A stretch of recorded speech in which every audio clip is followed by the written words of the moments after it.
The emergency room doors exploded open at 11:47 p.m. Glass rattled. Fluorescent lights buzzed overhead like angry wasps.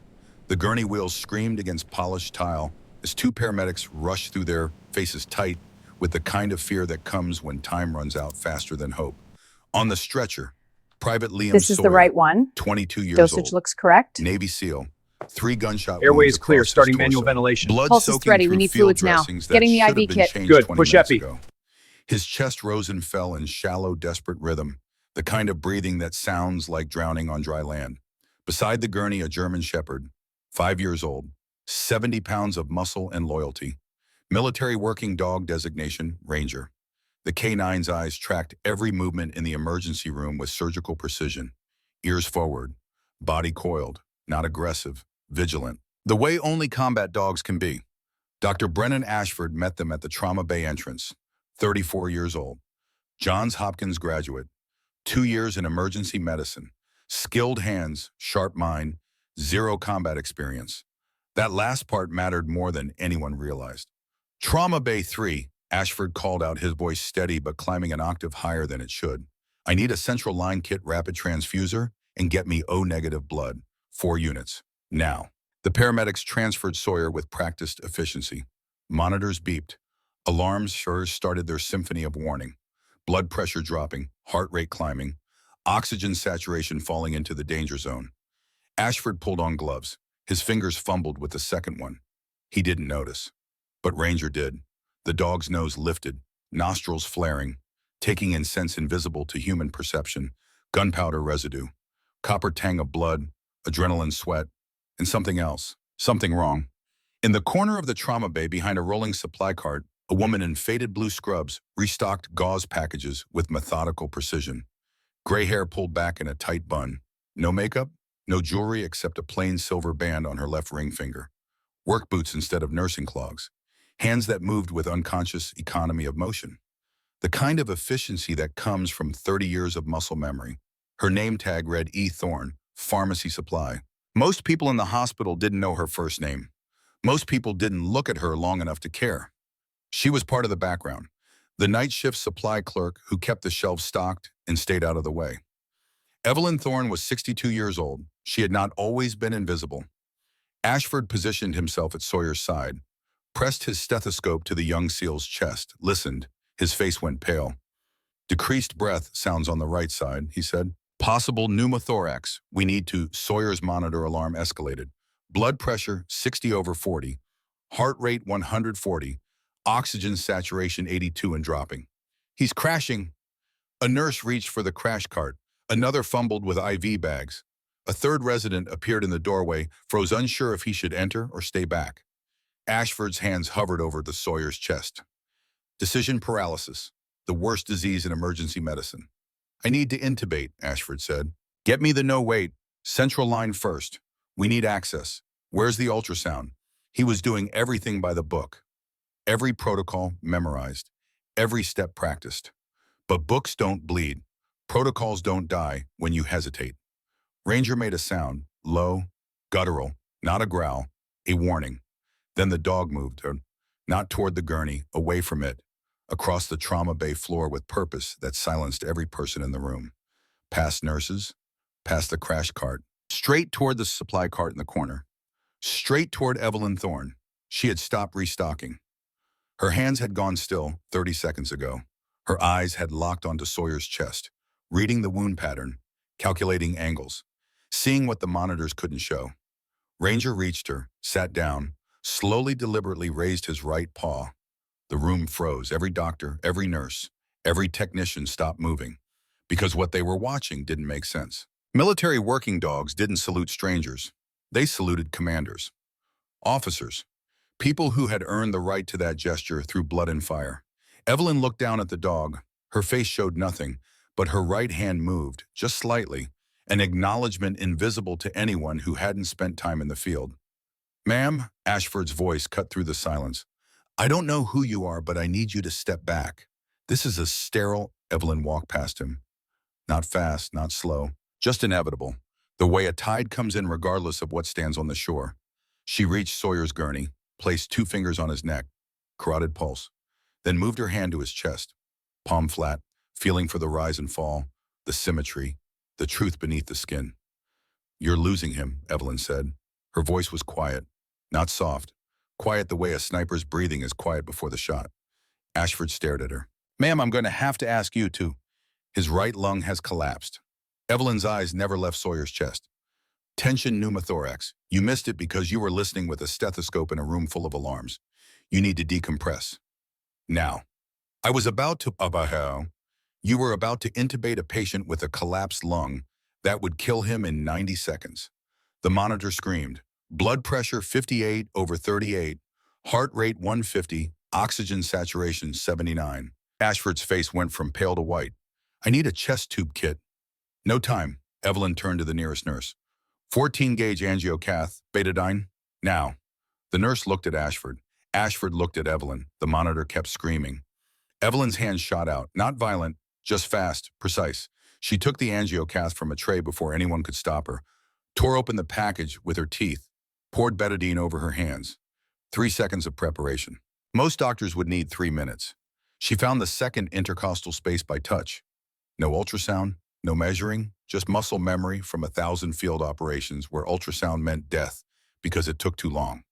"Ma'am, you can't just," Ashford started. Evelyn's voice cut through like a blade. Not loud, absolute. "Step aside, doctor." 4 syllables, spoken with an authority that belongs somewhere else, somewhere darker. Somewhere most people in this hospital had never been and would never understand. Ashford stepped aside. Evelyn placed the needle, found the space between ribs with fingertips that knew anatomy better than any textbook, pushed through skin, through muscle, through intercostal tissue, then through the pleural membrane. A hiss of escaping air filled the trauma bay. Pressure releasing. The lung reinflating with the sound of a balloon finding its shape again. Sawyer gasped. A real breath. His first one in minutes. The monitor alarms changed their tune. Blood pressure climbing, heart rate steadying, oxygen saturation rising through 85, 90, 93. Evelyn withdrew the needle, handed it to a nurse who took it on autopilot, stripped off her makeshift gloves, walked back to her supply cart without a word. The trauma bay breathed again, but it breathed differently now. The air had changed texture. Everyone felt it. No one could name it. Ashford stood frozen, staring at the woman who had just saved his patient's life while making him look like a first-year medical student. "Who are you?" he asked. Evelyn picked up a box of gauze, placed it on the shelf, reached for another. "Supply clerk," she said. "Night shift." "That's not," Ashford started. "You just performed a procedure that—" "Your patient is stable, doctor. I suggest you finish what you started." Her tone offered no foothold for argument, no opening for gratitude, no explanation for what had just happened. She had done a job, the job was finished. Everything else was noise. A young nurse named Emily approached the supply cart. 24 years old, first year out of nursing school, still believed that medicine was about saving everyone. "That was incredible," Emily whispered. "How did you know experience?" Evelyn didn't look up from the supplies. "But where did you learn? Doesn't matter. It matters to me." Emily's voice carried the earnestness of youth. "I want to learn what you know." Evelyn finally looked at her, really looked. Saw the hunger there, the desire to be more than competent, to be exceptional. Evelyn remembered that hunger. She had felt it once, 30 years ago, back when the world still had room for women who wanted to fight. "Then watch, listen, and don't ask questions when the clock is running." Emily nodded. Evelyn returned to her cart. Ranger returned to Sawyer's side. The trauma base settled into the organized chaos of post-crisis stabilization. But Ashford kept staring at Evelyn because he had seen something in those 45 seconds. Something he couldn't name but couldn't ignore. The way she moved, the way she assessed, the way she commanded without raising her voice. He had seen a doctor tonight, just not one wearing a white coat. Ranger lay beside Sawyer's gurney. The dog's eyes never left Evelyn, even as she pushed her cart toward the exit, even as she disappeared into the hallway. The K9 watched, remembered, knew. The night shift moved forward, more patients, more crises. Emergency rooms don't sleep, they just change problems. But something had shifted. The staff looked at the supply cart differently now, at the gray-haired woman who restocked it, who moved like smoke, who saved a life without breaking stride. By 1 a.m. Sawyer was stable enough for surgery. By 2 a.m. he was in the OR. By 3 a.m. he was in recovery. Evelyn was in the break room, alone, eating a sandwich she'd brought from home. White bread, turkey, no condiments. The kind of meal that exists purely for fuel. The television mounted in the corner played CNN with the sound off, closed captions scrolling. Another story about veteran suicides. Another statistic about VA hospital failures. Another politician promising reform that would never come. Evelyn chewed her sandwich, watched the numbers scroll past. 22 veterans per day. Every day. For years. Math that should shock people. Math that had become background noise. Her phone buzzed, unknown number. She stared at it for 3 rings. Most unknown numbers were scams, warranty extensions, student loans she'd never taken, social security fraud she'd never committed. This one felt different. She answered, said nothing, waited. Commander Thorne. Male voice, military cadence, officer, senior grade, someone who knew how to command and expected to be obeyed. Evelyn's sandwich stopped halfway to her mouth. Commander. No one had called her that in 15 years. No one should know to call her that, ever. Wrong number, she said. No, it's not. The voice carried the weight of classified knowledge. This is Colonel Hayes, Joint Special Operations Command. I need you to listen carefully. Evelyn stood, walked to the break room door, closed it, locked it, returned to her chair. Her body moved on automatic threat assessment. Clear the exits. Secure the perimeter. Control the environment. I'm retired, she said. I'm aware. Retired 15 years ago. Medical discharge. Honorable. Full pension. Disappeared from every database except the ones that matter. Hayes paused. Let that sink in. Private Liam Sawyer, the young SEAL you saved tonight. Someone just tried to kill him. Evelyn's hand tightened on the phone. He's in recovery. Guarded. He was in recovery. Guarded. Past tense. 30 minutes ago, a nurse entered his room. Not our nurse. Not your hospital's nurse.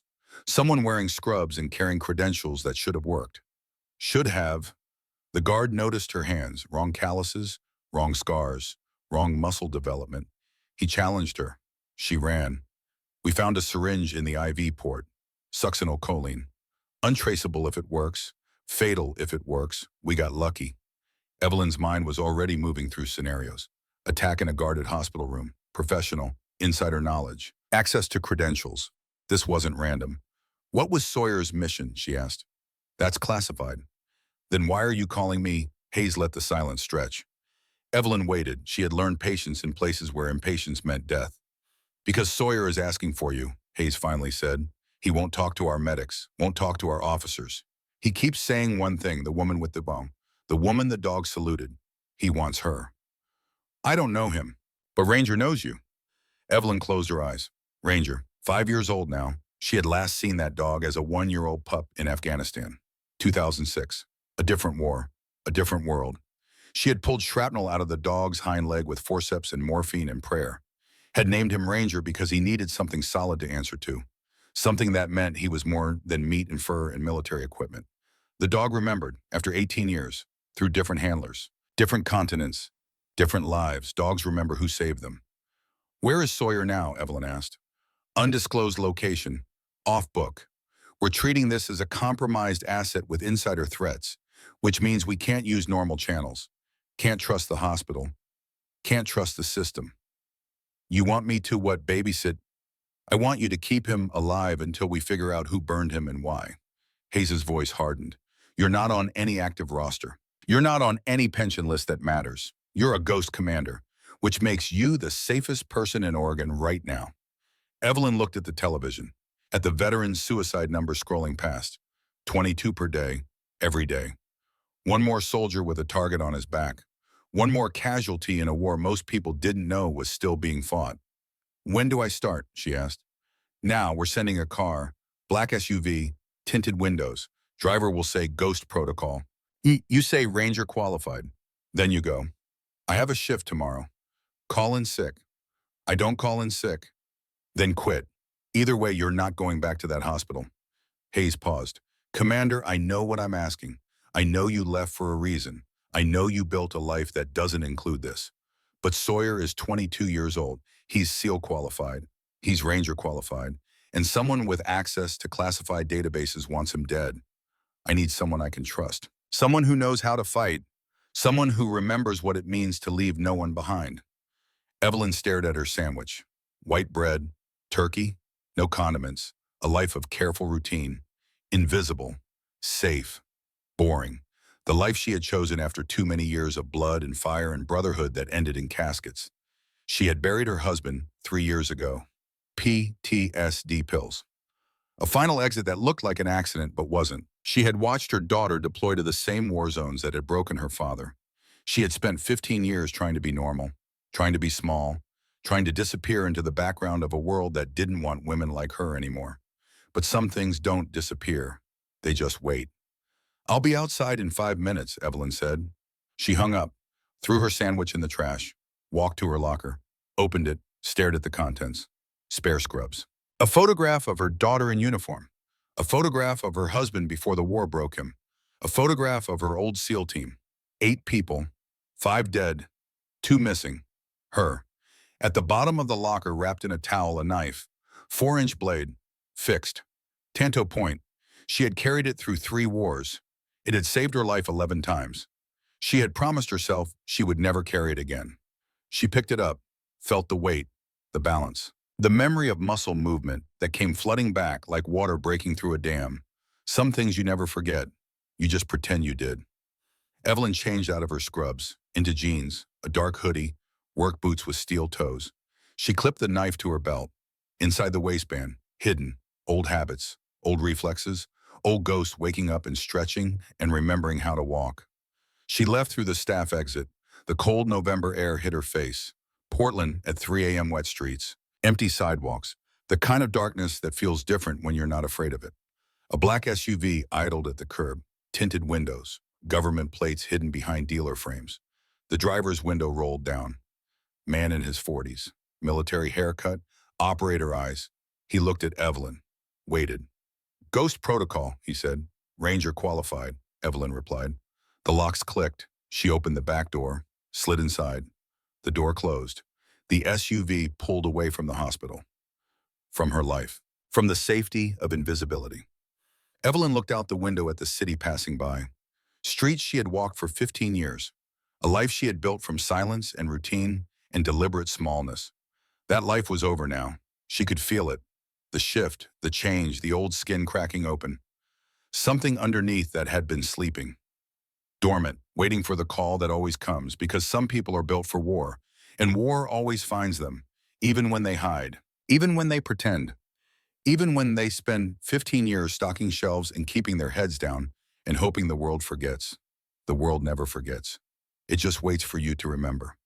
The SUV drove through Portland's empty streets, heading east, away from the hospital, away from the life Evelyn had built from ashes and silence, toward whatever came next, toward the soldier who needed her, toward the bong who remembered, toward the ghost she had tried so hard to bury. Commander Evelyn Thorne was 62 years old. She had not always been invisible, and tonight she would stop pretending she was.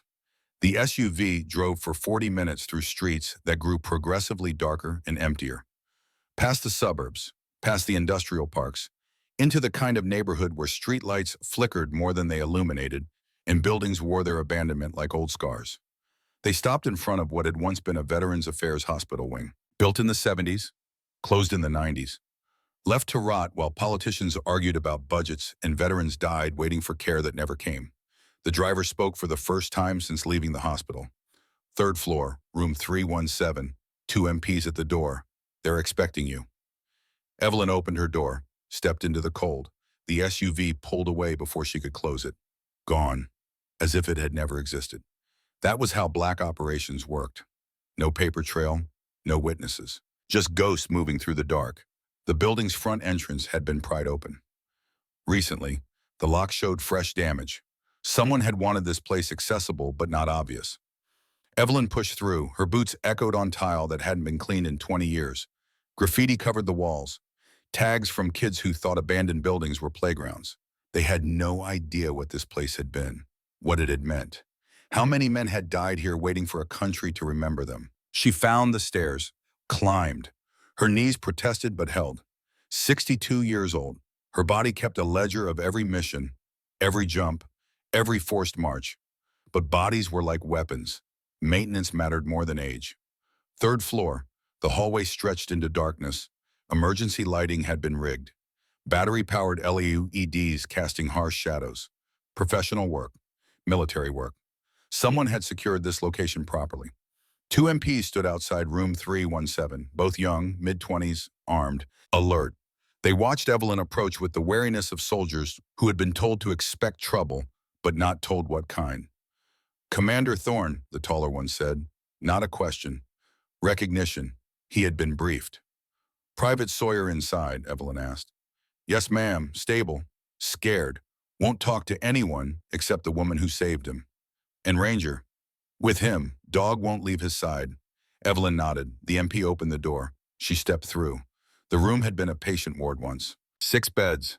Now only one was occupied. Medical equipment had been brought in. Monitors, IV stands. Enough to keep someone alive, but nothing that required infrastructure. This was a field hospital. Temporary. Deniable. Liam Sawyer lay propped up against pillows. Young face. Too young for the shadows behind his eyes. He wore a hospital gown. Bandages wrapped his torso. His skin had the pallor of blood loss and fear. Ranger lay on the floor beside the bed. The dog's head lifted when Evelyn entered. Ears forward. Recognition immediate. The tail moved. Once. Twice. Not excitement. Acknowledgement. The way soldiers greet each other after long years apart. Evelyn approached slowly. Let Sawyer see her clearly. Let him make the choice to trust or not. "Private Sawyer," she said. "I'm Evelyn Thorne. You saved my life." His voice was rough, damaged from intubation. "At the hospital. Dr. Ashford was going to kill me, and you stopped it." Dr. Ashford was following protocol. Sometimes protocol isn't enough. "Ranger saluted you." Sawyer's eyes moved to the dog. "He's never done that. Not even for our team commander. Only for you." Evelyn knelt, extended her hand to Ranger. The dog stood, limped forward. His right hind leg carried an old injury. 18 years old, shrapnel, Afghanistan, a wound that never fully healed. She ran her fingers along the scar tissue. Ranger leaned into her touch. Memory lived in muscles and scars. The dog remembered pain, remembered the hands that had taken it away. 2006, Evelyn said quietly. "You were barely a year old. Took shrapnel during an IED strike outside Kandahar. Your handler was dead. You were bleeding out. I pulled 7 pieces of metal from your leg. With forceps I sterilized over a cigarette lighter." Sawyer stared. "That was you. That was someone else. Someone I used to be." "Who are you now?" Evelyn stood, met his eyes. "Someone who keeps people alive when everything wants them dead. Same job, different uniform." Sawyer's hands gripped the sheets. "They tried to kill me tonight. In the hospital. Someone in nurse scrubs. She had the right badge, the right credentials. The guard said her hands were wrong. What does that mean?" "Means she wasn't really a nurse." Evelyn pulled a chair close to the bed. Saturday, her body language open, non-threatening. But her eyes never stopped moving. Exits, sight lines, threat vectors, old habits. Nurses develop calluses in specific places, from syringes, from lifting patients, from tools they use every day. Operators develop different calluses, from weapons, from rope work, from things that don't belong in hospitals. So she was military, or former military, or trained by military, either way professional, which means whoever wants you dead has resources. Sawyer's breathing quickened. The monitor beside his bed registered the spike. Heart rate climbing, blood pressure rising. Fear had its own physiology. "Why would anyone want me dead? I'm nobody, just a SEAL. Just a..." "You saw something." Evelyn's voice cut through his panic. Calm, absolute. "Colonel Hayes told me you were in Yemen, told me your mission went wrong. What he didn't tell me was what you saw." Sawyer looked away. His jaw worked, struggling with something. Classification, orders. The weight of secrets that felt too heavy for someone barely old enough to drink legally. "I can't," he whispered. "It's classified. I signed. Oaths mean nothing to dead men." Evelyn leaned forward. "Someone tried to kill you tonight. They will try again. And the next time they might succeed. So you can either tell me what you saw, or I can walk out of this room and let you die with your secrets intact. Your choice." Harsh. But truth was a blade. It only worked when it cut clean. Sawyer's hands trembled. He looked at Ranger. The dog stared back. Patient, loyal, waiting for his handler to find courage. "We were supposed to be on a training exercise," Sawyer said finally. "Basic reconnaissance. Map enemy positions. Nothing heavy, nothing classified. But But our coordinates were wrong. Command sent us to the wrong location. We ended up outside a warehouse, abandoned. Or supposed to be abandoned. Evelyn waited. Let him find his own pace. Interruption broke confession. We heard vehicles, trucks, 3 of them. Military, not local, not insurgent, American. Humvees, with our markings. I thought maybe they were lost too. Maybe we could coordinate. But they weren't lost. No, Ned. Sawyer's voice dropped to barely audible.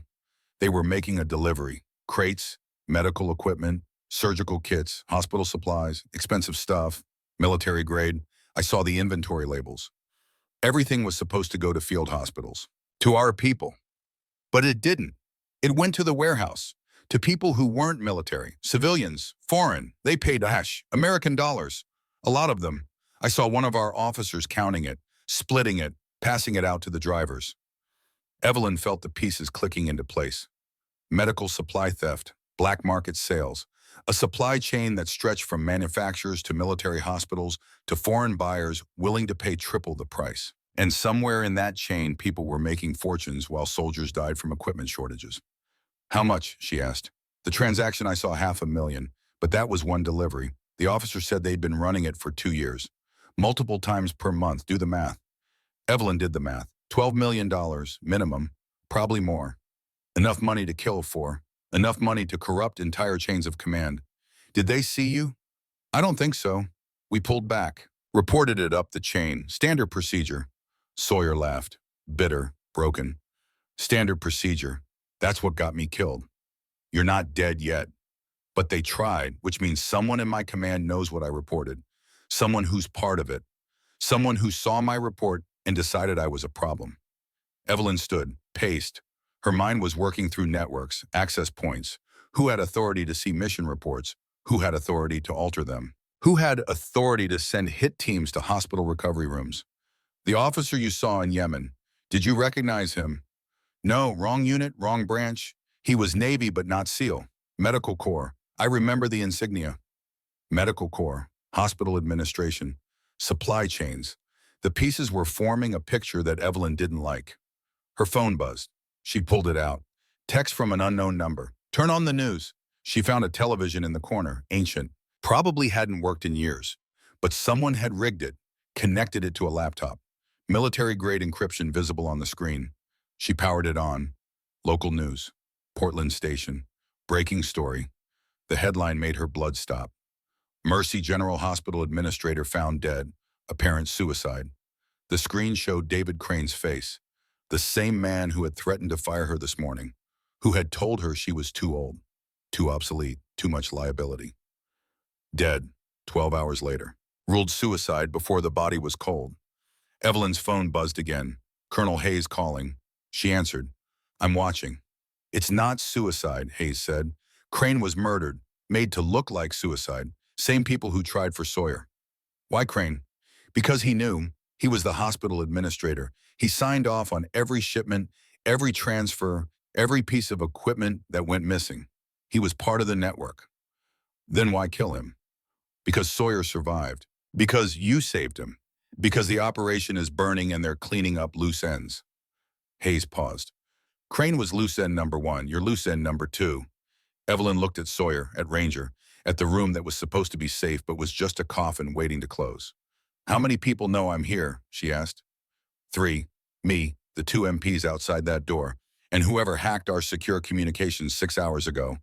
The floor dropped out of Evelyn's stomach. Say that again. Someone breached our network. We caught it late. Don't know what they got. Don't know how deep they went. But if they saw traffic related to Sawyer, they saw traffic related to you. Then this location is burned. Yes. How long do we have? Hours, maybe less. I'm working on extraction, but it takes time to... We don't have time. Evelyn was already moving, checking Sawyer's vitals, calculating what he could survive, how far he could move. What transportation would work with a patient barely 12 hours post-surgery? We need to move now. Move where every military facility is compromised. Every hospital is a kill zone. Where can you go that they won't find you? Evelyn stopped, thought, ran through every contact she had burned 15 years ago, every connection she had deliberately destroyed when she disappeared. Except one. I know a place, she said. Give me 2 hours. Commander, 2 hours, then I'm off grid. Don't call me. Don't track me. Don't send anyone after me. If this network is compromised, every communication is poison. She hung up, looked at the MPS outside. Young, competent, but young. If a team came for Sawyer, these two would die first. Bravely, pointlessly. She wouldn't let that happen. Evelyn opened the door. We're moving, now. The taller MP frowned. Ma'am, we have orders to hold this position. Your orders are compromised. This location is burned. You can stay and die defending an empty room, or you can help me get this soldier somewhere safe. Where, classified, you coming or not? They looked at each other, had a conversation without words, the way soldiers do when trust matters more than rank. We're coming, the tall one said. Evelyn nodded, returned to Sawyer. Can you walk? I think so. Thinking isn't good enough. Yes or no? Sawyer gritted his teeth, swung his legs over the side of the bed, stood, swayed. The color drained from his face, but he stayed upright. Yes, he gasped. Good. Ranger stays with you, hand on his collar. Let him carry some of your weight. These two MP will flank you. I'll lead. We move fast, we move quiet. Anyone tries to stop us, you do exactly what I say. Understood. Yes, ma'am. Don't call me ma'am. I work for a living. That got a ghost of a smile from Sawyer. Military humor, dark, necessary. They moved out, down the hallway. Evelyn's senses were on fire. Every shadow was threat. Every sound was danger. But her body remembered this. The rhythm of movement under pressure. The weight of responsibility for lives that weren't hers. The calculation of acceptable risk versus necessary action. They took the stairs slowly. Sawyer's breathing was labored but controlled. Ranger matched his pace. The dog's presence kept him moving even when pain wanted him to stop. Ground floor, the entrance where Evelyn had come in, she approached carefully. Checked the street through filthy windows. Empty. No vehicles. No movement. Too empty. Too quiet. Portland at 4 a.m. should have some life. Street cleaners, late shift workers, someone. This silence was artificial, imposed. Back door, Evelyn said. Now. They reversed, found a service exit. Heavy door. Fire alarm had been disabled. Someone had planned for emergency extraction. Someone who knew how these things worked. Evelyn pushed through. Alley behind the building. Dumpsters. Broken pavement. Smell of rot and rain and neglect. A van waited 50 feet away. Civilian. White. No markings. Driver visible through the windshield. Not military. Not young. Not clean cut. Evelyn recognized the posture before she saw the face. Duncan Cross, 62 years old. Same age as Evelyn. Formerly petty officer, first class. SEAL Team 3. Afghanistan, Syria. The kind of soldier who never made headlines because his work happened in darkness. He stepped out of the van. Jeans, flannel shirt, work boots, looking like every other tradesman in Portland. Except for his eyes. Those were operator eyes. They never changed. Ghost, he said, using her old call sign. Been a long time. 18 years, Evelyn replied. Thought you were dead. I am, officially. Duncan smiled. No humor in it. Just like you. How did you know I needed extraction? Because I'm the one who's been watching your back for 15 years. You really think you stayed invisible by accident? Evelyn stared, pieces falling into place. The supply clerk job that appeared when she needed work. The apartment that rented to her despite no references. The life that had seemed almost too easy to build. You've been running interference. Someone had to. You saved my life in Fallujah. I owed you. That debt's been paid. Not to me, it hasn't. Duncan opened the van's sliding door. Get in, we don't have much time.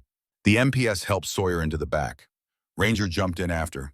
Evelyn hesitated, looking at Duncan, at the life he represented, the past she had tried to bury. Where are we going? She asked. Somewhere they won't look. Somewhere full of people who remember what loyalty means. Duncan's face hardened. The old VA hospital, the one on Morrison Street, the one they've been trying to shut down for 10 years. That place is a disaster, barely functional. Exactly. They're hunting you in military facilities, in modern hospitals, in places with security and surveillance and records.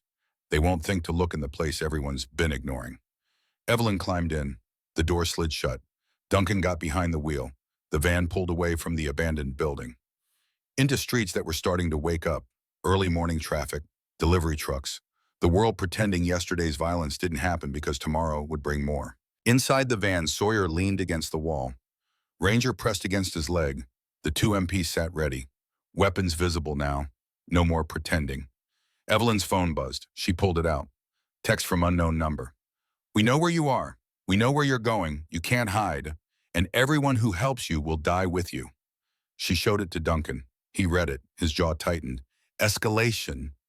They're scared. They should be. You planning to fight? I'm planning to survive. Fighting's just part of that. Duncan nodded, drove. The van moved through Portland's industrial district, past warehouses, past loading docks, past the infrastructure that kept cities alive while remaining invisible to people who lived in them. They pulled into an alley behind Morrison Foss Hospital. The building was old, 70s construction, brick, concrete, the architectural style that valued function over beauty. Windows were barred, doors were reinforced. It looked like what it was, a fortress built to protect men who had already survived one war and were trying to survive the aftermath. Duncan killed the engine. "We've got friends inside, people who remember what we did, what we sacrificed. They'll help." "How many?" "Enough." They unloaded. Sawyer moved better now. Adrenaline was a drug that worked when nothing else did. They entered through a service entrance. Codes had been changed. Locks had been upgraded. Someone was running security properly. Inside the hospital was cleaner than expected. Old but maintained. Fluorescent lights buzzed but worked. Hallways showed wear, but not abandonment. A man appeared from a side corridor. Late 60s, white hair, lean build. The kind of fitness that came from discipline rather than vanity. He wore orderly scrubs, but his eyes were veteran eyes. "Duncan," the man said, then looked at Evelyn, stopped, stared. "Commander Thorne, heard you were dead." "So did I," Evelyn replied. "Who are you?" "Maddox Sterling, gunnery sergeant, retired Marines Force Recon." He looked at Sawyer, at Ranger, at the MPS. "You bring trouble with you, Yes." "Good. Was getting bored." Maddox gestured down the hallway. "Got a room set up, medical equipment, privacy. Can't promise much, but it's better than bleeding in an alley." They followed him through corridors that smelled of antiseptic and age. Past rooms where veterans sat watching television or sleeping or staring at walls. Men who had given everything and received almost nothing in return. The room Maddox led them to was small. Single bed, medical equipment that looked 30 years old but functional, window with bars, door that locked from inside. Sawyer collapsed onto the bed. The MPS took positions by the door. Ranger settled on the floor, keeping watch. Evelyn turned to Duncan and Maddox. "How many veterans are in this building?" "About 60, Maddox said. "Most are 60 plus, some older, all combat, all forgotten by everyone except each other." "Can they fight?" Maddox smiled. Cold, hard. "Commander, we're old, we're broken. Half of us have PTSD, the other half have cancer. But we all remember how to kill people who need killing. So yes, we can fight." Duncan pulled Evelyn aside, lowered his voice. "There are others. From the old teams, SEAL, Ranger, Delta, men who fake died like we did. Men who've been hiding for years. I can call them, bring them here." "How many?" "5, maybe 6. All our age. All still capable." Evelyn looked at the room, at Sawyer bleeding through his bandages, at Ranger watching her with eyes that remembered pain and the hands that had eased it, at 2 young MPS who had chosen loyalty over orders. This was insane. A 62-year-old woman, a handful of old soldiers, defending a dying SEAL against an enemy with unlimited resources. But insanity was relative, and sometimes the only option left was to stand and fight. "Make the calls," Evelyn said. "Gather everyone who can hold a weapon. Tell them we've got maybe 12 hours before they come for us." "And then?" Duncan asked. Evelyn's eyes went hard, cold, the eyes of someone who had made these calculations before and survived. "Then we remind them why old soldiers don't fade away. We just wait for the right fight." Duncan nodded, pulled out a phone, started making calls, to ghosts, to men who had died on paper but lived in shadows, to soldiers who had been told they were obsolete but had never believed it. Maddox watched Evelyn. "You got a plan, Commander." "Working on it." "Work faster. They'll be here by dawn." Evelyn looked out the barred window, at the sky lightening from black to gray, at the city waking up to another day of pretending yesterday's sins didn't matter. Dawn was 3 hours away. Time to remember who she used to be. Time to become ghost again. Dawn broke over Portland like a wound that wouldn't close. Gray light filtered through clouds heavy with the promise of rain, the Morrison 5. A hospital stood silent in that uncertain illumination. A fortress built for men the country had forgotten. Men who never forgot what they were. Inside room 312, Evelyn Thorne stood by the window. She hadn't slept. Sleep required trust. Trust got people killed. 3 hours of preparation, not just tactical, mental. She was reaching back through 15 years of deliberate silence, finding the soldier she had buried. The commander who had led men into darkness and brought them out alive. Ghost, that's what they had called her. Because she appeared where enemies didn't expect. Killed before they knew she was there. Vanished before reinforcements arrived. Ghost had been retired for 15 years. Tonight, Ghost was coming back. Sawyer was stable on the bed, better color, steadier breathing. Duncan had brought real medical supplies, not the expired surplus most VA facilities survived on. Someone had connections that went deeper than official channels. Beside the bed, Ranger rested on the floor. Not the 5-year-old dog Evelyn had written down in her initial assessment. 19 years old. She'd done the math wrong in the chaos. 2006 to now. 19 years since Afghanistan. Since she'd pulled shrapnel from his leg with forceps sterilized over a cigarette lighter. Since she'd whispered his name into existence because he needed something solid to answer to. The dog was ancient by working standards. Gray around the muzzle. Arthritis in that right hind leg. But his eyes were still sharp. Still tracking. Still remembering the woman who had saved him when the world was fire and blood. 3 knocks on the door. Pause. 2 knocks. Clear signal. Duncan entered first. Behind him came 4 men who moved like they were carved from old wars and older pain. The first rolled forward in a wheelchair. Maddox Sterling, 68. Shoulders that still showed the build of a man who had once carried wounded Marines across Mogadishu under enemy fire. Lost his legs in 93. Never lost his edge. "Commander," he said. His voice carried the gravel of too many cigarettes and too many nights screaming at memories. "Gunnery Sergeant Sterling, Force Recon.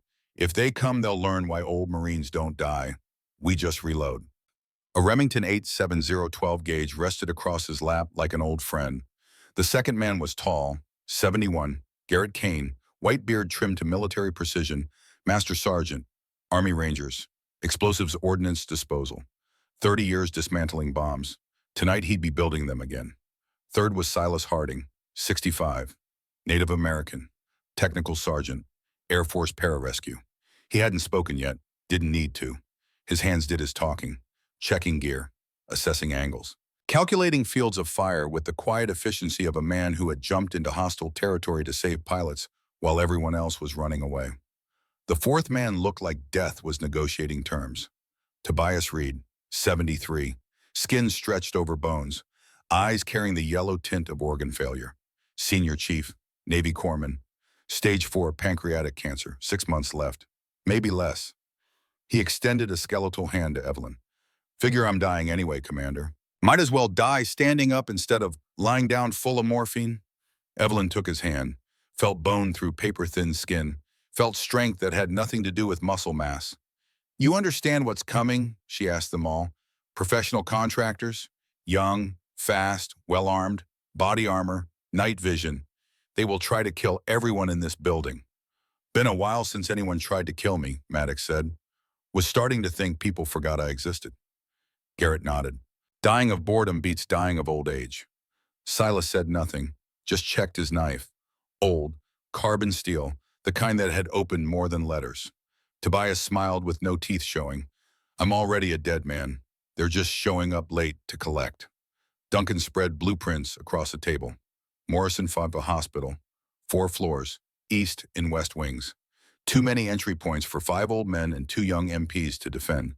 But Evelyn hadn't survived 30 years by defending. She survived by controlling terrain, by making enemies fight where their advantages became liabilities. "We don't defend the whole building," she said. Her finger traced the blueprint. "We defend this floor, 3rd floor, east wing. We create a kill box, 1 entry point, 1 corridor, 60 feet of open hallway where their training works against them." Maddox leaned forward from his wheelchair, studied the map.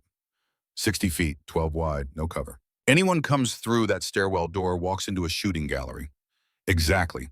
Garrett, can you rig the doors?" "Rig them to do what?" "Main stairwell gets rigged to blow on command. Emergency stairwell gets locked from inside. Alarmed. Any breach we know immediately." Garrett's eyes lit up with the particular joy of a man being asked to do what he was born for. Give me an hour and a trip to a hardware store. You have 40 minutes and whatever's in the maintenance closet. Silas, your overwatch, roof access, eyes on the parking lot, anything moves I want to know before it reaches the door. Silas nodded once. Rose. Left without a sound. Ghost recognizing ghost. Maddox, you anchor the hallway. Center position. Shotgun spread means you don't need surgical precision. You just need to fill space with lead. Haven't missed at this range in 50 years, not starting tonight. Tobias, you're our corpsman. Keep Sawyer stable. Keep trauma supplies ready. We'll have wounded. Yes, Commander? Duncan, you're with me. We're the reactionary force. Anything breaks through, we stop it. Duncan met her eyes. They'd had this conversation before. Different country, different war, same outcome. They'd survived by refusing to die. Like Fallujah, he said. Fallujah got us both killed. On paper. Beats the alternative. Footsteps approached fast. Corporal Jackson, one of the young MPs, 26, 2 tours in Afghanistan, smart enough to be afraid, brave enough to stay. Commander, we have vehicles. 3 black SUVs just entered the parking lot. Staging pattern, they're preparing to breach. Evelyn checked her watch, 6:27 a.m. 43 minutes earlier than her earliest estimate. Someone was pushing the timeline. Someone was scared. Good. Scared people made mistakes. How many personnel visible? Can't confirm through tinted windows, but those are escalates. 6 per vehicle minimum. 18 hostiles. Possibly more. 18, not the 8 she'd expected, not even 12. 18 meant escalation. Meant someone had authorized overwhelming force. Meant they weren't taking chances. Neither was Evelyn. The old calm settled over her like a familiar coat. Combat calm, where heartbeats slowed, where time stretched, where 30 years of training took over and the conscious mind became a passenger. Everyone to positions. Duncan get non-combatants evacuated. West wing. Ground floor. Away from the fighting. Already done. Started moving them 30 minutes ago. Evelyn keyed the radio Duncan had distributed. Garrett status. Static, then charges set on main stairwell. Emergency exit locked and alarmed. I used WWII cord from the old munitions locker and blasting caps I made from. I don't need the recipe. I need confirmation it works. It'll work. They breach that door. They're going to learn what shape charges feel like. And Silas, what do you see? 3 vehicles, 18 personnel confirmed, full tactical loadout, plate carriers, helmets, AR platforms. Suppressed. They're running radio checks. Synchronized breach in 4 minutes. 4 minutes, 240 seconds. Evelyn moved to Sawyer's bedside. The young SEAL was sitting up now. Color better, pain managed, but he was still 12 hours post-surgery, still wounded, still vulnerable. How do you feel, she asked. Like someone shot me 3 times and tried to poison me. So basically operational. Can you shoot? Can I hit what I aim at, or can I just pull a trigger? Either. Sawyer stood, swayed slightly. Ranger stood with him. The old dog pressed against his leg, supporting weight, providing balance. 19 years old and still working. Duncan handed Sawyer a Glock 19. 15 rounds. The young SEAL checked the magazine, racked the slide. His hands moved with the autonomy of muscle memory. Listen carefully, Evelyn said. You stay in this room. Door locked, window covered. Anyone comes through that door who isn't me or Duncan, you shoot them until they stop moving. Yes, ma'am. Don't call me ma'am. And Sawyer, if this goes wrong, if they get past us, you take Ranger and you go out that window. Fire escape. You run, you disappear, you survive. That's not a request, that's an order. Sawyer's jaw worked. I'm not running while you fight. You're not running. You're completing the mission. The mission is you stay alive to testify. Everything else is secondary. Understood. A long pause, then understood, Commander. Evelyn moved into the hallway. 60 feet of corridor stretched before her, fluorescent lights humming, tile floor reflecting nothing. No cover, no concealment, just empty space waiting to become a killing ground. Maddox had positioned his wheelchair at the 30-foot mark. Perfect center point. Maximum effective range for a shotgun. Spare shells arranged in pouches welded to the chair's frame. A man who'd had 19 years to prepare for this exact scenario. Commander, he said. Question, why'd they call you Ghost? Evelyn took position behind a doorframe, checked her Glock 17. 17 rounds, plus 2 spare magazines. 51 bullets. She'd killed 23 people in her career. Tonight might double that number. 3 reasons, she said. I appeared where I wasn't supposed to be. I killed people who didn't see me coming. I disappeared before anyone realized what happened. Maddox laughed, low, rough, like gravel in a blender. I like you. Don't. People I like tend to die. Good thing I'm already dead then. On paper, anyway. Duncan took position opposite Evelyn, mirror image, creating a crossfire that would turn the hallway into a geometry problem with lethal solutions. The building went quiet. That particular silence before violence. When hearts pound but bodies freeze. When breath sounds too loud. When time feels elastic and breakable. Evelyn closed her eyes, said a prayer she didn't believe to a God she'd stopped trusting in Fallujah. But prayers were habits. Habits were survival mechanisms. And survival was the only religion that mattered. The radio crackled. They're moving? Silas's voice, calm, flat. 18 personnel, 3 teams of 6. Team 1 taking main entrance. Team 2 circling to West Wing. Team 3 establishing overwatch across the street. Sniper rifle visible. They have elevated fire support. Professional, coordinated.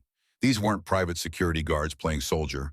These were real operators, former military, men who knew what they were doing, which meant the last guard had to be better.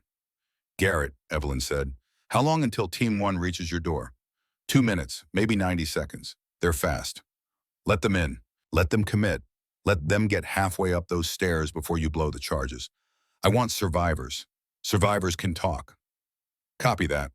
Evelyn felt her breathing slow. Felt time begin its strange dilation. The world sharpened. Details emerged. The scratch on the tile, 3 feet to her left. The flicker in the overhead light.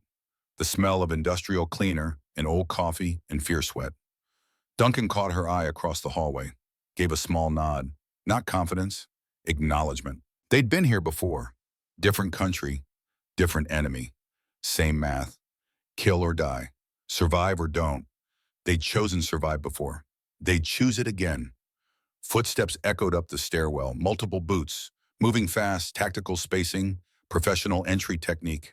The stairwell door opened. 2 operators came through first. Black tactical gear, helmets, plate carriers, rifles up and ready.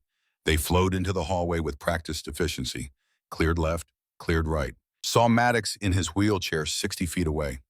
For 2 seconds they hesitated, brains trying to process what eyes were seeing. An old man, in a wheelchair, holding a shotgun like it was part of his body. Not a threat. Confusion. Uncertainty. Maddox didn't hesitate. The Remington roared. Thunder in a tube. The first operator went down hard. Body armor stopped the buckshot from penetrating. Physics didn't stop the kinetic energy from shattering ribs and collapsing lungs. The second operator spun, raising his rifle. Training kicking in. Maddox fired again. Closer range. The operator's rifle clattered to tile. His hands went to his face, streaming through a throat full of blood. 4 more operators poured through the door, fast, professional, moving to cover that didn't exist. Evelyn stepped out from her doorframe. 2 shots, center mass. The lead operator went down. Not dead, plate carrier, but pain broke concentration, broke rhythm, broke the perfect choreography of tactical entry. Duncan fired from the opposite side. Crossfire. The operators were caught in a geometry problem they couldn't solve. Forward meant guns. Back meant failure. Lateral meant exposing their flanks. They chose forward, because operators don't retreat. Retreat means failure. Failure means death. Better to die attacking than live with the shame of running. It was exactly the wrong choice. Maddox fired 3 more times. The hallway filled with thunder and smoke and the copper smell of blood mixing with gunpowder. Operators went down, not all dead, but down and out of the fight, wounded, bleeding, learning the hard lesson that old men with nothing to lose are more dangerous than young men with careers to protect. Silence crashed back down, ears ringing, breathing hard, the smell of violence hanging in the air like a physical presence. 6 operators on the floor, not dead, wounded, groaning. Calling for backup that wasn't coming fast enough. Duncan moved forward, low, fast, kicked weapons away from reaching hands, zip-tied wrists behind backs. Combat efficiency, no wasted motion, no hesitation, just the mechanical precision of a man who'd done this 100 times in countries whose names were still classified. Evelyn keyed her radio. Silas, status on Team 2. They heard the engagement. They're pulling back, regrouping, calling for new instructions. Team 3. Overwatch position is moving. They're relocating. They weren't expecting resistance. Good. Fear was a weapon. Uncertainty was a force multiplier. But Evelyn knew this was just the opening move. The probe, testing defenses, measuring response time, calculating costs. Team 2 would come harder, smarter, more prepared. The radio crackled again. Different frequency, different voice. Commander Thorne. Male, late 50s. Authority, command. The voice of someone used to being obeyed. Evelyn recognized it immediately. 18 years since she'd heard that voice, but some sounds you never forget. Some voices leave scars. Marcus Holt, she said. I should have known. Laughter, cold. When Sawyer survived, when someone saved him at the hospital, when a supply clerk performed a needle decompression that most doctors couldn't do. I should have known Ghost was still alive. You should have left him alone. I should have, but I didn't. And now we're here. You have 6 of my men. I have 12 more, plus 18 additional contractors arriving in 30 minutes. You can't win this, Evelyn. You're 62 years old. You're fighting with broken old men. This isn't Fallujah. This isn't Afghanistan. This is Portland, and you're out of your depth. Evelyn looked at Maddox, at Duncan, at the hallway stained with blood and brass casings, at old soldiers who had volunteered to die because someone finally asked them to matter again. Marcus, she said, I taught you combat medicine in 1995. I taught you tactics. I taught you how to save lives. I taught you how to survive. You did, and I learned. Better than you, because while you were hiding in supply closets, I was building an empire. $40 million over 20 years. Medical supplies, weapons, information, everything wars need, everything people pay for. You sold equipment meant to save soldiers' lives. I sold equipment to the highest bidder. Economics, Evelyn. Supply and demand. Things you never understood because you were too busy being noble. How'd that work out? You're stocking shelves. I'm worth 40 million. Who won? Evelyn felt something cold settle in her chest. Not anger, recognition. She'd seen this before. Men who took everything the military taught them and turned it into profit instead of purpose. Men who confused survival with success. Men who forgot that some things mattered more than money. In 30 minutes, Holt continued, my reinforcements arrive. 30 operators total. You can't hold against 30. You know it. I know it. So here's what happens. You surrender. You hand over Sawyer. You walk away. I let you live. I let your old men live. Everyone goes home. No more bloodshed. And Sawyer dies, obviously. He's seen too much, knows too much. But it'll be quick. Professional. Not like the slow death you're giving him by making him watch old men die protecting him. Duncan caught Evelyn's eye, shook his head. No surrender. They'd made that decision before. Different war. Same answer. Counteroffer, Evelyn said. You leave. Now. You disappear. You take your money and you run. Because if you send more men into this building, I will kill every single one of them. And then I will come for you. Holt laughed. Real humor this time. You're 62. You're old. You're slow. You're Ghost, Evelyn interrupted. I'm Ghost. And ghosts don't age, Marcus. We just get better at haunting. She switched off the radio. Duncan stared at her. 30 operators. We can't hold against 30. No, Evelyn agreed. We can't defend against 30, so we don't defend. What do we do? Evelyn looked at the wounded operators on the floor, at the hallway that had become a killing ground, at the building full of old soldiers who'd been told they were useless for so long, they'd started to believe it. Then she looked at Duncan, at her oldest friend, the man who'd carried her 2 miles through Fallujah with a collapsed lung and a dislocated shoulder, who'd saved her life when she was too wounded to save herself. We attack, she said. Duncan's eyes widened. Attack their position. That's suicide. Defending is suicide. Waiting is suicide. Running is suicide. At least attacking gives us a chance. A chance at what? At cutting off the head. Holt's running this operation from that Overwatch vehicle. Take him out, the operation falls apart. How do we get to him? They have eyes on every exit. Evelyn keyed her radio. Garrett, is that utility tunnel still accessible? The one that runs from the basement to the street? Yeah, opens up behind a dumpster 2 blocks west. They won't be watching it. Nobody even knows it exists except maintenance. Good. Duncan and I are going hunting. Commander Maddox said from his wheelchair. That's insane. Probably, Evelyn agreed. But we're old. We're slow. We're obsolete. So insane is all we have left. She looked at the last guard, at men who'd followed her into what should have been their final stand, men who deserved honesty. "Hold this position," she said. "If Team 2 comes, make them bleed. But don't die for it. If it gets too hot, fall back to Sawyer's room. Barricade the door. Wait for me to come back." "And if you don't come back?" Tobias asked. His voice was quiet, already accepting. Evelyn smiled. No warmth, just acknowledgement of mathematics. "Then you were right. Dying fighting is better than dying slow." She and Duncan moved toward the stairs, down, into the basement, into tunnels that smelled like rust and old water and decades of forgotten maintenance. They emerged behind a dumpster 2 blocks from the hospital. Cold morning air, empty street. Dawn breaking properly now. Pink light touching the edges of buildings. The 3 SUVs were visible across the intersection. Black. Waiting. The third vehicle had its antenna array extended. Command and control. That's where Holt would be. Running communications, coordinating the assault, thinking he was safe. "There," Duncan whispered. "See the antenna." "That's our target." Evelyn studied the vehicle. Tinted windows, movement visible inside. 2 personnel minimum, maybe 3. Holt would be running comms. The others would be security. "Can you reach the driver's side?" "Yes." "On 3, you take driver. I take passenger. Fast, violent, no warning." Duncan nodded. They moved across the street, using parked cars for cover. Decades of training coming back. Muscle memory that didn't fade. Skills that didn't rust. Just waited to be needed again. They reached the SUV. Evelyn caught Duncan's eye, counted down with her fingers. 3, 2, 1. They yanked doors open simultaneously. The driver tried to react, reached for his weapon. Duncan's knife was faster, found the throat, severed the carotid. The driver made a sound like a broken water pipe. Then nothing. The passenger was faster. Former military, real operator. His hand was already moving toward his rifle when Evelyn grabbed his wrist, twisted, felt bones crack like dry wood. Her other hand found his throat, squeezed. He thrashed. Strong, trained. But training doesn't matter when someone has your windpipe. Physics beats technique. He went limp.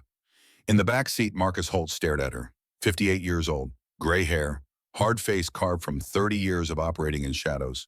The face of someone who'd learned to profit from other people's wars. His hand was moving toward a pistol on the seat beside him. Evelyn's Glock was already aimed at his head. "Don't," she said. Holt's hand stopped. He smiled. "Cold. I should have known it would be you.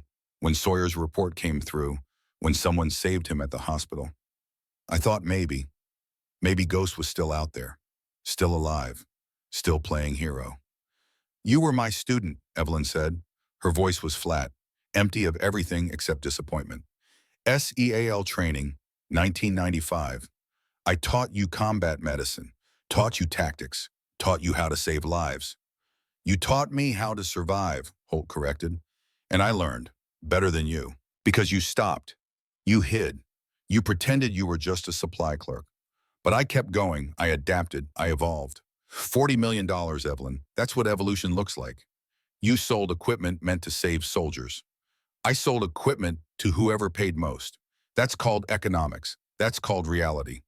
The things you never understood because you were too busy being noble." Duncan kept his gun trained on Holt from the driver's seat. His finger rested on the trigger, waiting for Evelyn's decision. "Give me one reason not to kill you right now," Evelyn said. "Because you need me alive to call off my backup, 18 operators. They'll be here in 15 minutes. You kill me, they come anyway. They kill everyone in that hospital. All those old soldiers, all those veterans. Sawyer, Duncan, everyone dies. Or I call them off. I walk away, I disappear. You never see me again. Sawyer lives, your friends live. You keep playing supply clerk. Everyone survives. Simple mathematics, Commander. Cost-benefit analysis. 1 life versus 60 lives. Even you can do that math." Evelyn's finger rested on the trigger. 1 pound of pressure, that's all it would take. End Marcus Holt. End the threat. End the betrayal of everything she'd taught him. But also end 60 veterans. End Duncan. End Sawyer. End the last guard. End the proof that old soldiers still mattered. "Commander," Duncan said quietly, "whatever you decide, I'm with you." Evelyn looked at Holt, at the man she'd trained 29 years ago, who'd taken everything she taught and twisted it into profit, who'd confused survival with success, who'd forgotten that some things mattered more than money. She lowered her gun, Call them off, she said. Holt reached for his radio slowly, deliberately, making sure she saw every movement. Keyed it. All teams, stand down. Repeat. All teams, stand down. Mission aborted. Return to base. A voice crackled back. Sir, we're in position. We can breach in. I said stand down. That's an order. Withdraw immediately. Silence, then copy, standing down. Holt set the radio down, looked at Evelyn. See, I keep my word. Unlike you, I don't pretend to be something I'm not. You're right, Evelyn said. You don't pretend. She raised her gun, fired once. The bullet took Holt in the right shoulder, not lethal, not immediately, but painful, disabling. The shoulder shattered, bone fragments tearing through muscle. Holt screamed, high, broken, the sound of a man who'd never actually been shot before, who'd spent 30 years orchestrating violence from safe distances. What the hell, he gasped, blood seeping between his fingers. We had a deal. We did, Evelyn agreed. I wouldn't kill you, I'm not. But I never said you'd walk away healthy. She pulled zip ties from her pocket, bound his wrist behind his back. Tight, professional. The way she'd done 1,000 times in a dozen countries whose names were still redacted from official reports. Duncan, call Colonel Hayes. Tell him we have a gift. One Marcus Holt, former SEAL, current black market arms dealer, complete with recorded confession on his own communications. Duncan pulled out his phone, made the call. Evelyn looked at Holt bleeding in the back seat. You said I taught you survival. I did, but I also taught you honor, integrity, loyalty. You just never learned those parts. You learned the techniques, but you missed the purpose. Honor doesn't pay bills, Holt spat through gritted teeth. No, but it lets you sleep at night. And right now, I'm sleeping fine. How about you? She climbed out of the SUV. Dawn had broken fully now. Pink and gold painting, the Portland skyline. The city waking up. Traffic starting, coffee shops opening, life continuing. Unaware that a war had just been fought and won in the spaces between their awareness. Duncan joined her on the sidewalk. They stood side by side. Two old soldiers, watching the sun rise over a city they'd just saved without anyone knowing it needed saving. We did it, Duncan said. We survived, Evelyn corrected. That's all we ever do. Survive one more day. Sirens in the distance. Federal response. Hayes had moved fast. Black SUVs would be here in minutes, taking custody of Holt, taking control of the crime scene, making everything classified and buried and official. Come on, Evelyn said. Let's go home. They walked back to the hospital, through streets that looked different in morning light, through a world that had shifted slightly on its axis without anyone noticing. At the hospital, the last guard was waiting. Maddox, Garrett, Silas, Tobias, still alive, still standing, still proving that old didn't mean useless. Sawyer was sitting up, color good, Ranger beside him. The old dog's tail moved when he saw Evelyn. Recognition, gratitude, memory that transcended time. It's over, Evelyn said. Holt's in custody. His network is being dismantled. You're safe. Sawyer closed his eyes, relief washing over him like a physical wave. Thank you, Commander. Don't thank me. Thank them. She gestured to the last guard. They held the line while I went hunting. Maddox grunted from his wheelchair. Been waiting 20 years for a good fight. Glad I didn't die before I got one. Garrett was already packing his explosives back into a duffel bag. Shame we didn't get to blow the charges. Spent good time rigging those. Silas said nothing, just nodded once. Mission accomplished. Words unnecessary. Tobias looked tired, the kind of tired that came from a body pushing past its limits, but his eyes were alive. Bright. For the first time in months, he looked like a man who had purpose. Worth it, he said simply. Duncan put a hand on Evelyn's shoulder. Come on, Ghost. Let's get out of here before the alphabet agencies show up and make us sign things. They left the hospital, walked to Duncan's truck, climbed in, drove away as federal vehicles pulled up. Black SUVs, serious faces. Classification protocols. Let them handle the paperwork. Let them write the reports. Let them turn this into something official and sanitized and safe for congressional oversight. The last guard had done the real work, and real work didn't need paperwork. 6 weeks later, the conference room at Mercy General Hospital had been redesigned since David Crane's death. Brighter, more windows, less like a corporate interrogation room, more like a place where actual medicine was discussed. Evelyn sat at the table wearing civilian clothes, jeans, button-down shirt, her gray hair still in its tight bun. But something was different now, the way she carried herself, the way people looked at her, the way space seemed to acknowledge her presence. The new administrator stood at the head of the table, younger than Crane, smarter. Someone who'd actually read Evelyn's file after the Morrison 5A incident made national news, after senator inquiries, after the FBI investigation that sent 40 people to prison. Commander Thorne, she said, on behalf of Mercy General and its board, I want to apologize. We failed to recognize your capabilities. We failed to utilize your experience. We failed you. I didn't need recognition, Evelyn said. I just needed to do my job. Which you did, spectacularly, which is why we're offering you a new position, Director of Combat Medicine Training. You'd develop curriculum, train staff, teach the things protocols don't cover, the things that matter when everything goes wrong. Evelyn looked at the offer letter on the table. Good salary, full benefits, respect, authority, everything she thought she didn't want, everything she'd been hiding from for 15 years.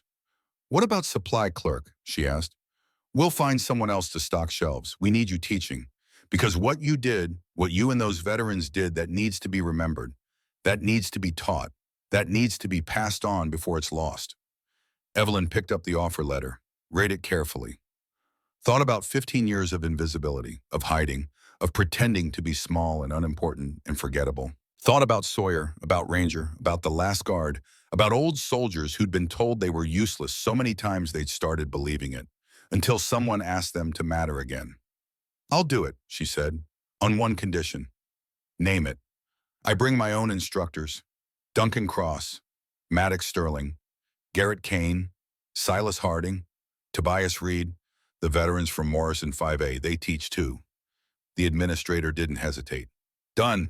When can you start? Monday. 3 hours later, Evelyn stood in front of 30 medical students. Doctors, nurses, paramedics, young faces, eager, unscarred, not yet broken by the reality of what medicine looked like when protocols failed and people died and decisions mattered. Dr. Brennan Ashford sat in the front row. Not as an instructor, as a student, because he'd learned something that night 6 weeks ago. That competence wasn't about credentials. It was about experience. And experience couldn't be taught from textbooks. Most of you will never see combat, Evelyn began. Her voice was calm, steady, the voice of someone who'd stood in fire and walked out carrying wounded. But someday you'll face a situation where everything goes wrong, where the patient is dying, where protocol fails, where the book doesn't have answers, where you have to make a choice between doing what's safe and doing what's right. She paused. Let that sink into 30 young minds that still believed medicine was about following rules. I'm here to teach you how to make that choice and how to live with yourself afterward. A young nurse raised her hand, hesitant. Commander, is it true you were a Navy SEAL? Yes. Is it true you killed people? Evelyn met her eyes, didn't flinch, didn't apologize, didn't hide behind euphemisms or classifications. Yes, 24 confirmed, all necessary, all justified, all remembered. I'm not proud of it, but I do it again to save the people beside me, because that's what medicine is, saving people, even when it costs you something. The room went silent, uncomfortable. Truth had that effect on people who'd spent their lives in sterile classrooms learning sanitized versions of reality. Any other questions? Evelyn asked. Ashford raised his hand. What's the most important thing you learned in 30 years of combat medicine? Evelyn thought about that, about Fallujah, about Afghanistan, about Morrison 5A, about Rangers saluting her in an emergency room because dogs never forgot who saved them, about old men who'd fought one last time because someone asked them to matter. That medicine isn't about protocols, she said finally. It's about people, and people are worth saving, even when they're old, even when they're broken, even when they're invisible, even when the world says they don't matter anymore. She looked out the window at the Portland skyline, at the city that had almost lost 60 veterans because someone decided profit mattered more than honor. Especially then. The class ended, students filed out, talking quietly, processing, unsettled by honesty. Ashford lingered. Thank you, he said, for that night, for not letting me kill Sawyer, for teaching me that sometimes the book is wrong. The book is always wrong, Evelyn said. The book is written by people who survived, but it can't capture the moment. When survival hangs on a decision, no book can make for you. That's what instinct is. That's what experience teaches.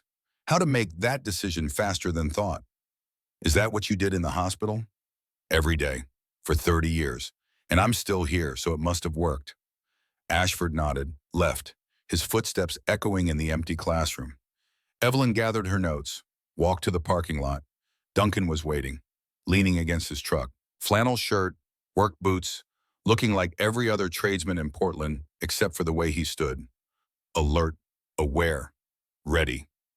"How'd it go?" he asked. "Good. Strange. I'm not used to people listening." "Get used to it. You're famous now. Ghost is out. Everyone knows." Evelyn climbed into the passenger seat. "Famous is dangerous." "Famous is done. Holt's network is dismantled. 40 arrests. Everyone involved is either in prison or dead. The threat's over." And Sawyer had testified before Congress 2 weeks ago. His testimony led to military reform legislation, passed with bipartisan support. He's a hero. He's a survivor. There's a difference. Duncan drove. Through Portland, past the hospital, past Morrison 5A, toward Evelyn's apartment. Through streets she'd walked for 15 years while pretending to be someone she wasn't. "You know," Duncan said, "we're not invisible anymore. People know who we are, what we did, what we're still capable of." "Is that a problem?" "No, it's a relief. I'm tired of pretending I'm not a soldier." Evelyn looked at her hands. Steady, capable. The hands that had killed 24 people and saved hundreds. The hands that had pulled shrapnel from a dying dog 19 years ago and earned loyalty that transcended time. "Me too," she said quietly. Duncan pulled up to her building. She opened the door, stopped. "Thank you," she said, "for Fallujah, for watching my back for 15 years, for not letting me disappear completely." "Brothers don't let brothers fade away," Duncan said, "even when one of them happens to be a woman." Evelyn smiled, real, warm, the first genuine smile in weeks. "Sisters don't either." She walked to her apartment, unlocked it, stepped inside. Ranger was waiting, 19 years old, gray around the muzzle, slow to stand, arthritis making movement painful, but still there, still loyal, still remembering. Evelyn knelt, ran her fingers along the scar on his hind leg. "We made it, old friend, one more time." Ranger's tail moved, slow, tired, but present. On her table, a photograph, taken last week at Morrison 5A, the last guard. 7 old soldiers, Maddox in his wheelchair, Garrett with his tools, Silas silent as ever, Tobias looking healthier than he had in months. Duncan, Sawyer, and Evelyn, standing together, not invisible, not forgotten, not ghosts anymore. Just soldiers, who remembered, who survived, who refused to fade. Her phone buzzed. Text from Colonel Hayes. Another situation developing. Young operator in trouble. Needs help, interested. Evelyn looked at Ranger, at the photo, at her hands that still knew how to save people, at a life that had just become complicated and visible and real again. She typed back one word always. Because some people were built for this. Built for the moments when everything went wrong and someone needed to make it right. Built for the fights that happened in shadows while the world slept. The world had tried to forget. Had tried to tell her she was obsolete, too old, too slow, too useless. The world had been wrong. Evelyn Thorne was 62 years old. She was commander, medic, SEAL, ghost, and now teacher, passing on what she knew, making sure the next generation understood. That old didn't mean useless. That experience mattered more than protocols. That some battles were worth fighting. And that service never truly ended. It just changed forms.